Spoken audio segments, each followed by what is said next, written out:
સાક્ષાત યમુના જળ. આજે આ બધું વ્રજમાં સારસ્વત કલ્પનું 3 વસ્તુઓ આજની તારીખમાં વિદ્યમાન છે. ત્યારના યમુનાજી, ત્યારના ગિરિરાજ બાવા, ત્યારની આ રજ અને ત્યારના મારા વલ્લભ. એટલે સુરદાસીએ ગાયું છે, જબ તક યમુના જબ તક ગિરિરાજ જબ તક વલ્લભ ઓર વલ્લભ કુળ તબ તબ કલિયુગ નાહી ગુસાય. ત્યાં સુધી કળિયુગ નથી. અને આપણે સાક્ષાત જોઈએ છીએ કે અહીંયા આવીએ છીએ, આપણને બધાને અત્યારે કાંઈ દેહની ઓલી બાધા કરે છે? કોઈને ભૂખ લાગે છે?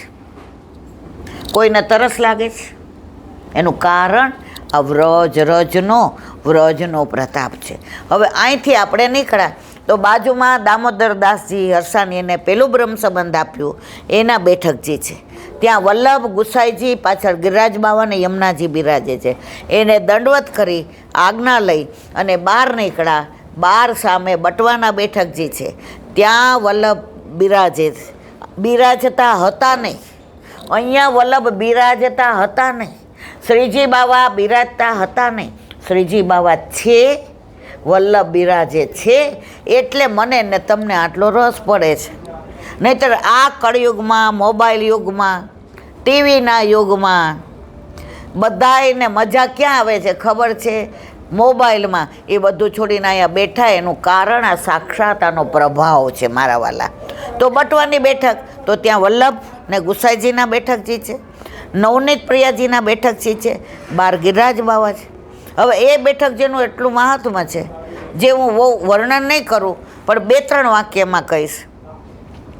ચૈતન્ય મહાપ્રભુનો એક સેવક ચૈતન્ય મહાપ્રભુને કીધું, એ કે શ્રીજી બાવા કેમ વલ્લભને આપ્યા, આપણને કાનું આપ્યા? એ કે આપણે નથી માનતા, એ કે આપણે વૈષ્ણવ નથી. તો ચૈતન્ય મહાપ્રભુએ કીધું, જ્યાં પૂછ્યા ને વલ્લભને ગોકુળમાં બિરાજે છે. તો વલ્લભ ત્યાં બિરાજતા હતા અને ઓલો બટવો લઈને આવ્યો. એમાં શું હતા? શાલિગ્રામજી હતા. આવીને કે જરાજ હું એક પ્રશ્ન પૂછવા આવ્યો. એ કે જા પેલા બટવો અહીંયા મૂકી અને સ્નાન કરીએ. સ્નાન કરવા આવ્યા. બટવો લટકાયો હતો, વયો ગયો. એટલે તરત કીધું, એ કે મારો બટવો ક્યાં ગયો? તમારો વૈષ્ણવ લે. એ મારા વૈષ્ણવનું નામ નહીં લેવાનું. મારા પ્રાણ થકી મને વૈષ્ણવ વાલા. વલ્લભે એટલે તો રામાનંદ પંડિતનો ત્યાગ કર્યો હતો. ત્યારે કે તારો બટવો લે, આમાં છે જેટલા પાંદડા એટલા બટવા કર્યા, લઈ લે. ઓલો કે આમાં મારો બટવો મને ક્યાં ખબર પડે? એ કે તારો બટવો કયા તાલા શાલિગ્રામ કયા છે એ ખબર નથી પડતી, તો તારા શ્રીજી બાવાને તારે જોઈએ છે. ઓલાએ સાક્ષાત દંડવત પ્રણામ કર્યા. જે રાજ, હું સમજી ગયો કે શ્રીજી બાવા તો આપને વશ છે, એટલે આ મારું ભૂલ હતું, હું ક્ષમા માગું છું. એ બેઠક જે ક્યાં છે? ત્યાં. અને નવનીત પ્રિયાજીને ધોતીમાં ઝુલાવતા હતા. કોણ? હરિરાયજી ને ગોપીનાથ, એમના ભાઈ. ત્યારે ગોપીનાથજીએ કહ્યું કે આપણે કેમ ઠાકોરજીને સોનાનું પલનું નહીં? ત્યારે કહ્યું કે આવતા વર્ષે આપણા ઠાકોરજી નહીં હશે. હવે બીજું વર્ષ આવી ગયું, પણ સોનાનું પલનું તો થયું નહીં. તો કીધું કે આપણે તો પાછા ધોતીમાં. ત્યારે એમને સોનાના પલનામાં ઝુલાવતા દર્શન કરાવ્યા. એ ભાવથી ત્યાં નવનીત પ્રિયાજીના બેઠકજી છે. પછી ત્યાંથી બહાર નીકળીએ એટલે દ્વારકાધીશના સૈયા મંદિરના બેઠકજી છે. બધાએ દર્શન કર્યા તમે બધાએ? ત્યાં દ્વારકાધીશના સૈયા મંદિરના બેઠકજીમાં વલ્લભ અહીંથી ત્યાં પોઢવા જતા હતા. બરાબર છે? તો પોઢવાનું તો બહાનું હતું. એક તપસ્વી કરોડો જન્મોથી ત્યાં તપ કરતો હતો અને ઠાકોરજીએ પ્રસન્ન થઈને કહ્યું, બોલ તારે શું જોઈશ? તો કે મને વ્રજ લીલાના દર્શન કરાવો ને. એ મારા બસની વાત નથી, એ મારો વલ્લભ કરાવશે. ઠાકોરજી એવું કે મારા બસની વાત નથી, વલ્લભ કરાવશે. અને ત્યારે વલ્લભે કહ્યું, લે કરી લે. એક ક્ષણ માટે વ્રજલીલાના દર્શન કરાવ્યા અને પાછા મૂળ સ્વરૂપમાં લાવી દીધા. ત્યારે એણે કીધું, મને શું કામ પાછા આમાં લાવ્યા? તો કે તારો અધિકાર કરોડો જન્મ તપ કર્યા પછી એક અડધી ક્ષણનો જ હતો, અને આપણને તો ઘરે માથે પધરાવી દીધા છે, પણ આપણને ગણ નથી. સહજ મળી જાય ને એની કિંમત ન હોય મારા વાલા. તો એ બેઠકજી ત્યાં સૈયા મંદિરના. પછી કીધું હવે તારે શું માગવું છે? મને અહીંથી કોઈ ખસેડે નહીં. તો પછી દ્વારકાધીશ પ્રભુ બાલકૃષ્ણજી ઉપર આવ્યા. એ બધું રિનોવેશન કરાવતા હતા અને ખોદવા ગયા તો ત્યાં કીડીને મકોડા જ આવે રાજભોગમાં. તો ગોકુળનાથજીએ પૂછ્યું કે આ કેમ ભાઈને ઘરેથી આજે આરતીનો અવાજ નથી આવ્યો? તો પૂછવા આવ્યા તો કે જેટલી વાર રાજભોગ ધરાવો ને તો અંદર મકોડા અને કીડીને આવે છે, શું કરવું એ કે ત્યારે કીધું તમે કાંઈ કર્યું? તો કે મારે ખોદ્યું છે, કારણ મારે રિનોવેશન કરવું છે. તો કે અહીંયા પહેલાં છે યોગીજી છે ને તપ કરતા હતા, એને વલ્લભે કીધું છે કે તને કોઈ ખસેડશે નહીં. એટલે આ તમે અહીંયા ખોદવા માંડ્યા ને એટલે યોગીને તકલીફ પડી, શ્રમ પડી, એટલે બીજી જગ્યાએ ખોદો. તો એ સૈયા મંદિરના બેઠક જે ત્યાં છે, ત્યાંથી બહાર નીકળો ત્યારે તમે જાઓ તો ગોકુળનાથજીનું મંદિર બહાર લખ્યું છે. ગોકુળનાથજીનું ઘર, મંદિર નથી લખ્યું. વલ્લભકુળના ઘર હોય, મંદિરે ન હોય ને હવેલી ન હોય. જ્યાં નિધિ સ્વરૂપ બિરાજે એને કહેવાય વલ્લભકુળનું ગૃહ, કારણ કે ત્યાં ધજા નથી હોતી. તો ગોકુળનાથજી કયા? જેણે ગિરિરાજ ધારણ કર્યો હતો. એક હાથમાં ગિરિરાજ, એક હાથમાં શંખ, બે હાથે વેણું વગાડે, એક બાજુ સામનીજી અને એક બાજુ ચંદ્રાવલીજી. એ દર્શન કરી અને બહાર નીકળતા હતા ત્યાં ગોકુળનાથજીના બેઠકજી છે. તો ગોકુળનાથજીના બેઠકજી આપણે દંડવત કરીએ અને એટલું જ કહીએ કે જે શ્રી ગોકુળે શેષ ના રહે ક્લેશ, અમારા જીવનમાં ક્લેશ રહે નહીં. અને ત્યાં આપણે દંડવત કર્યા અને કીધું કે મારા નાથ, 79 વર્ષે તમે જય ફુમરે માળા તિલકના રક્ષણ માટે થઈને જહાંગીરને મળવા કાશ્મીર ગયા હતા.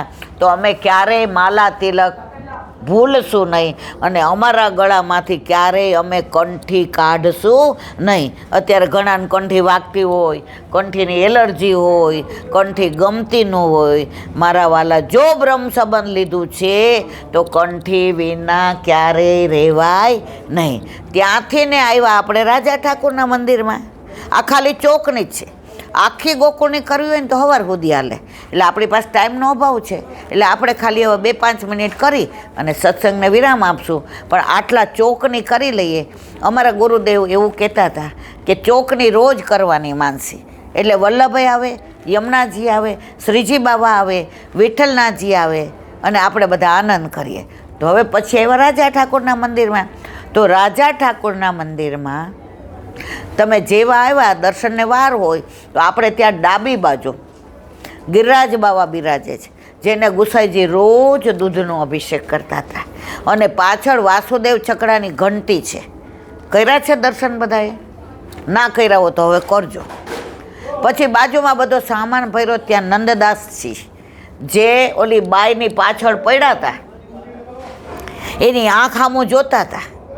અને પછી એ લોકોએ ગામ છોડીને અહીં આવ્યા અને ગુસાઈજીના સેવક હતા, એણે કીધું કે ઓલા નંદદાસને ન આવવા દેતા, 3 જ પાતળ પાડજો. ગુસાઈજીએ 4 પાડી.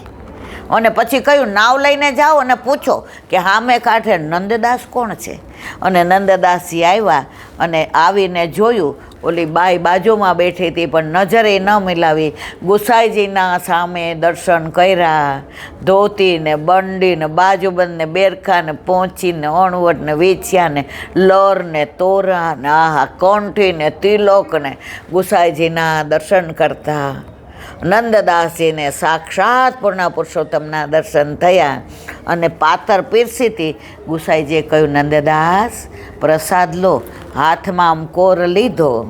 આખી રાત ગુસાઈજીના સ્વરૂપમાં તન્મય રહ્યા. અને સવારે ઓલાએ કીધું કે ભાઈ, તું રાતનો પાતર પર બેઠો છો, હવે તો ઊભો થા. ત્યારે એણે કીર્તન ગાયું, પ્રાત સમય ઉઠ કરશું લક્ષ્મણ વલ્લભ સુત ગાન, આનંદકારી પ્રભુ મંગલકારી, અશુભ હરણ જન પૂરન કામ, ઇહ લોક પર લોક કે બંધુ કો કહી શકે પ્રણામ, નંદદાસ પ્રભુ યહવિદ રાજ કરો શ્રી ગોકુલધામ. એ બેઠક છે. પછી તમે આ બાજુ આવો એટલે અહીંયા બધાયના ચરણાન્વિતની ચરણ ચાખડી છે.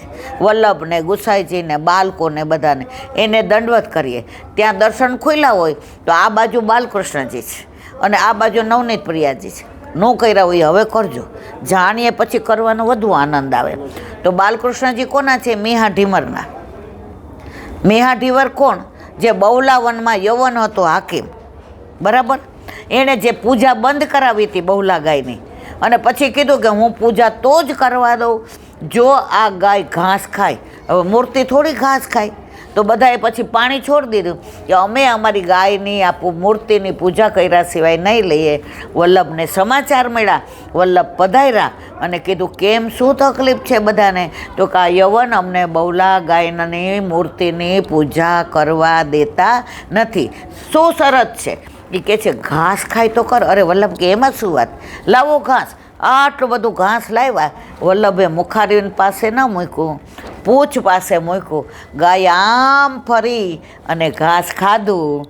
ત્યારે હકીમે કીધું, યવન હતો મુસલમાન, સાક્ષાત દંડવત પ્રણામ કર્યા છે. રાજ મને શરણે લ્યો, હું તો યવન છું, પણ આપના દ્વારા જ મારો ઉદ્ધાર છે.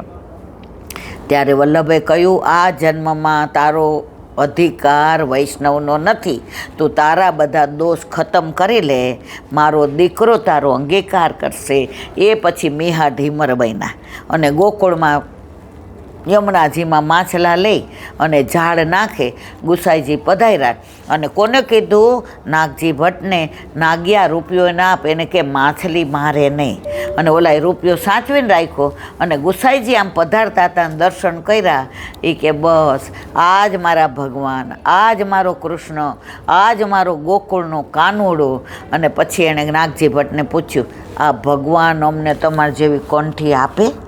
ત્યારે પૂછ્યું કોણે? નાગજી ભટ્ટે ગુસાઈજીને. જે રાજ આ મેહા ઢીમર આવું કહે છે કે એના માટે તો આ બધું જ છે. અને પછી શરણે લીધા અને ઓલો જે રૂપિયો આપ્યો હતો ને કે તારે નહીં પકડવાનો, એ રૂપિયો ચરણમાં ભેટ ધરી. કારણ કે ગુરુ દ્રવ્ય લેવાય નહીં, દેવ દ્રવ્ય લેવાય નહીં. અને પછી એને કીધું કે હવે ઠાકોરજી પધરાવો. તો કે અમે તો આવા છીએ, શું ઠાકોરજી પધરાવીએ? તો કે હવે તારે ધંધો કરવાનો નહીં, હવે તારે ખેતી કરવાની. અને બાલકૃષ્ણજીનું સ્વરૂપ પધરાવ્યું. હવે એણે લગ્ન કર્યા. 9 મહિના 9 દિવસ ત્યાં દીકરો આવ્યો. પણ ત્યારે મેહા ઢીમર તો મથુરા ગયા હતા ખરીદી કરવા. પાછળથી એની વહુએ તો દીકરાને જન્મ આપ્યો. 2 વાગ્યા. ઠાકોરજી કે ઊભી થા, મને ભૂખ લાગી છે. એ કે મારી દશા તો જો, આ કેવો દીકરો આવ્યો કે મારે આ તમને ભોગ ધર્યા વિના રહી. છાણ લીપી લે, ગૌમૂત્ર કર અને સામગ્રી ધરીને બનાવીને ધરાવી. મીહા ઢીમર આવીને મારવા ગયા કે ત્યાં શું કર્યું? ત્યારે ઠાકોરજીએ હાથ પકડી લીધો. મેં એને આજ્ઞા કરી હતી. આવો ભાવ હોય ને તો આજ્ઞા કરે, આપણાથી ને એવું થાય નહીં. એમને જે પધરાવી દીધા બાલકૃષ્ણજી એ રાજા ઠાકુરમાં બિરાજે છે. અને બાજુમાં નવનીત પ્રિયાજી જે રામદાસજી સાચોરાના છે એ પણ ત્યાં બિરાજે છે. તો મારા વાલા, ગોકુળના ખાલી ચોકની, બાકી આખી ગોકુળમાં તો ચિંતામણી મહાદેવે છે ને, હરિરાયજીના બેઠકજી છે ને, રઘુનાથજીના છે ને, નંદ ભવન છે ને. સવાર સુધી આપણે બેઠા રહીએ ને તો એ ગોકુળની લીલાનું અનુસંધાન આપણે બધા ગોકુળમાં આખો દિવસ કરીએ આનંદ, ત્યારે માંડ થાય. તો અત્યારે ખાલી આ ચોકની આપણે દર્શન કર્યા. બસ આપણે વલ્લભને એ જ વિનંતી કરીએ કે અમારી કાલી ઘેલી ભાષામાં તે અમને સાંભળ્યા, તે અમારા પર કૃપા કરી. અને એના નિમિત્ત બનાવ્યા મુખિયાજીને કે મુખિયાજીએ કીધું કે વલ્લભને સંભળાવ. વલ્લભ રાજી છે. તો હંમેશા જે બેઠકમાં જઈએ એની આજ્ઞા લીધા વિના કાંઈ થાય નહીં. તમારા બધાનો અધિકાર હશે તો આજે તમે બધા સાંભળું. અને મારો કાલી ઘેલી ભાષામાં બોલવાનો અધિકાર હશે તો આજે મને મારા વલ્લભે વાણીનું દાન કર્યું. તો મારા વલ્લભ તારી અમારા ઉપર અનહદ કૃપા. સત્સંગના અહીંયા વિરામ આપીએ. બોલો વલ્લભા શ્રીમદ મારયાખી શ્રીમદ ભાગવત. અને મારા ગુરુદેવને દંડવત પ્રણામ કરું છું. ચંદ્ર સરોવર પે સુરદાસી કે દ્વાર પે મેરા દંડવત પ્રણામ. सुरभि कुंड पे परमानंद दासी के द्वार पे मेरा दंडवत प्रणाम। जमुनावता पे संकर्षण कुंड पे कुंभन दासी के द्वार पे मेरा दंडवत प्रणाम। बिलछू कुंड पे कृष्णदासी के द्वार पे मेरा दंडवत प्रणाम। कदम खंडी पे गोविंद स्वामी के द्वार पे मेरा दंडवत प्रणाम। अप्सरा कुंड पे चित्त स्वामी के द्वार पे मेरा दंडवत प्रणाम। मानसी गंगा पे नंददास जी के द्वार पे मेरा दंडवत प्रणाम। रुद्र कुंड पे चत्रभुज दास जी के द्वार पे मेरा दंडवत प्रणाम। व्रज विलास व्रजनी गोपिकाओने मारा दंडवत। हे वल्लभ, સવારથી અત્યાર સુધી સેવા સ્મરણ સત્સંગ જે પણ તે કરાવ્યું તે તારા ચરણારવિંદમાં સમર્પણ કરું છું. ભૂલ અપરાધ થઈ હોય તો ક્ષમા કરજો. બોલો વલ્લભાધીશ કી શ્રી વલ્લભ પ્રભુ કરુણા સાગર जगत उजागर गाय। श्री वल्लभ के चरण कमल की, श्री वल्लभ के चरण कमल की बलि बलि बलि बलि जाइए। श्री वल्लभ गुण गाई। वल्लभी सृष्टि समाज संग मिल जीवन को फल पाए। श्री वल्लभ गुण गाइए। श्री वल्लभ गुण गाइए। या ते रसिक कहाइए। श्री वल्लभ प्रभु करुणा सागर जगत उजागर जगत गर जगत उजागर गाय।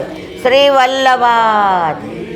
આજનો આ સત્સંગ મારા વલ્લભના ચરણારવિંદમાં સમર્પણ કરું છું. ભૂલ અપરાધ થઈ હોય તો ક્ષમા કરજો. આ મારા વલ્લભની વાણી અને ભૂલો એ મારી. બોલો વલ્લભા ગોવર્ધનના શ્યામ સુંદર શ્રી અમને બધાય વૈષ્ણવને જાજા કરીને જય શ્રી કૃષ્ણ.